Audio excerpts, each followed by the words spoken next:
10 gods who are all associated with a single god, Vishnu. This model could amount to a rather confusing situation if the Hindus weren't aware of the multiplicity of their gods. So, not only will you find correspondences between gods in separate mythologies, but correspondences between the gods of a single mythology can also be found. I suspect that this avatar relationship with the gods explains this multiplicity.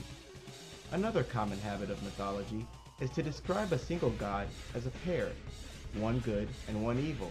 In this way, do the gods of mythology have different aspects. There is, in fact, little argument among those who study mythology that the same gods seem to make their appearances in multiple mythologies. The only argument is why this is occurring. Those university experts tend to take the extremely flawed Freudian approach.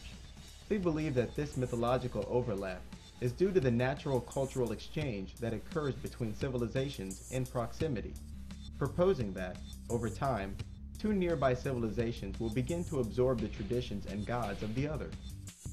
This theory does not, however, explain how distant and unacquainted civilizations manage to acquire so many corresponding details in their traditions. Easily, one of the most common gods who transcend the borders of mythology is Venus. Venus is the Roman goddess of love and fertility. The goddess Venus is so closely related to the Greek goddess Aphrodite that one could hardly pull them apart categorically. Aphrodite, from whom came the word aphrodisiac, is also a goddess of love and fertility. Aphrodite is also associated with another Greek goddess, Astarte. In Mesopotamia, this goddess goes by the names Ishtar, Ashtoreth, and Inanna. Ishtar is also a fertility and love goddess who is further associated with the planet Venus. The multiple aspects of the goddess Inanna, or the concept of multiple aspects, seem to surface in the story of her descent into the underworld.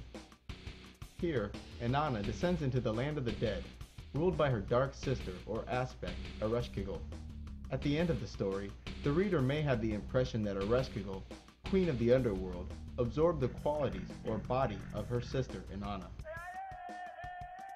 Yet another copy of this goddess is Queen Semiramis. The average American is more familiar with Semiramis than they realize. It is her likeness that graces the Statue of Liberty. Even though the Statue of Liberty is a spitting likeness of Queen Semiramis of Assyria, the French Freemasons that funded the statue's construction left subtler clues as to the true identity of Our Lady Liberty.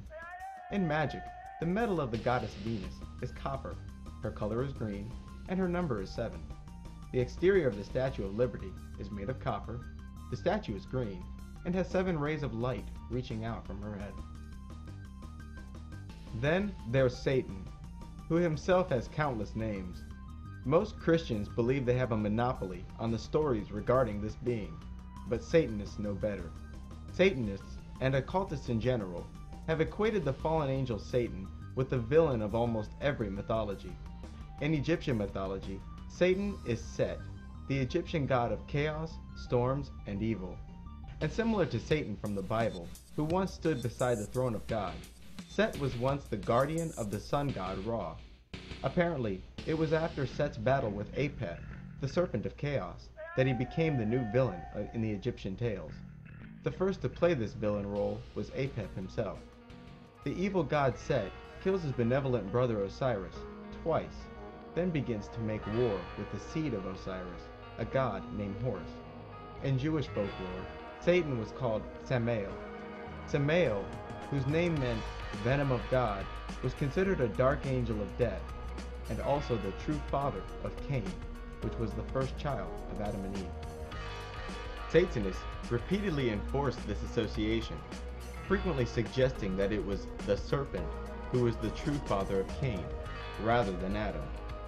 Occultists will also freely refer to Satan as Ahriman. Ahriman is an ancient Persian god who, according to legend, is wholly wicked and at war with his righteous brother Ahura Mazda. This Ahriman resides in a gloomy underworld and leads many demons. And then you have Hades from Greek mythology. Hades is the ruler of the underworld and the brother of Zeus. After a conflict where Hades, Poseidon, and Zeus team up to defeat the Titans, or the older gods. These younger gods divided creation into three. Zeus would rule heaven, Poseidon would rule the sea, and Hades would rule the underworld, which was the land of the dead. Although the Greek traditions do not mention a conflict between the two brothers, Zeus and Hades, Satanists do. I suspect that this is just another God and his evil brother story. Satanists also refer to Satan as Azazel.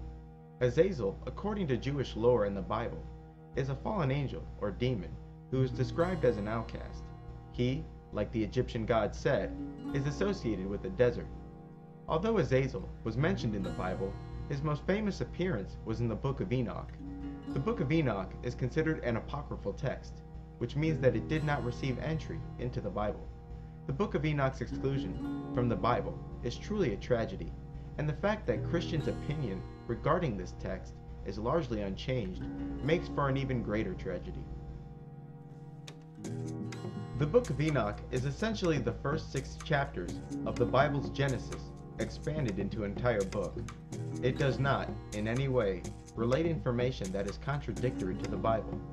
In the Book of Enoch, Azazel is described as being among the leaders of 200 angels, also called the Watchers, who came down to the Garden of Eden. The text is unambiguous about the serpent from the Garden of Eden being in fact a group. The Bible, albeit a bit more subtly, also makes it clear that this serpent was in fact a group when it mentions the sons of God, which is of course plural. In the Bible, the serpent tempts Eve into eating a fruit from the tree of knowledge of good and evil. Yet in the Book of Enoch, there was no fruit, but instead it was knowledge of magic and the sciences which the fallen angels gave unto man. The relationship between the serpent, Azazel, and Satan himself gets a tad bit blurry in the world of the occult. Satanists often speak of Azazel as being a mouthpiece or mask of Satan. Occultists frequently tell the story of Satan approaching Eve, quote-unquote, in the form of Azazel, as if Azazel were in fact a separate entity who, while tempting Eve, was possessed by Satan. This follows the Avatar model, where multiple gods are related to a single god and vice versa. After giving man magical knowledge that was forbidden by God, and mating with human women, the Book of Enoch describes the fallen angels and their offspring, and almost all of humanity, destroyed by a flood whose cause was divine. Black magicians, to this day, revere Azazel and the rest as heroes for bringing the flame of magic and transformation to humanity. This story of God's enemy who, against the wishes of God, gives fire to mankind is also echoed in Greek mythology. Black magicians often equate Azazel from the Book of Enoch with Lucifer and the Greek god Prometheus. The reason is that Prometheus, against the wishes of Zeus, stole fire from the gods and gave it to humanity. Zeus, the furious god of Mount Olympus, punishes Prometheus by binding him to a rock and commanding an eagle to peck away at his liver, which regenerated every day. Prometheus is depicted as incredibly intelligent, deceptive, and rebellious. Prometheus, Azazel, Lucifer, the torchbearer, the lightbringer. The flame or torch of the Olympics and its corresponding tradition is a commemoration of Prometheus' theft of fire from Zeus. The Statue of Liberty, whose likeness is based on the goddess Ishtar, who is said to have fallen with Azazel, also bears the torch of illumination. This flame is a direct reference to magical knowledge and self-deification through magical means. It is important not to mistake this Azazel and those who were with him for the traveling civilizer spoke of earlier. The fallen angels of Eden taught humanity much magic and did not have the support of the Most High God.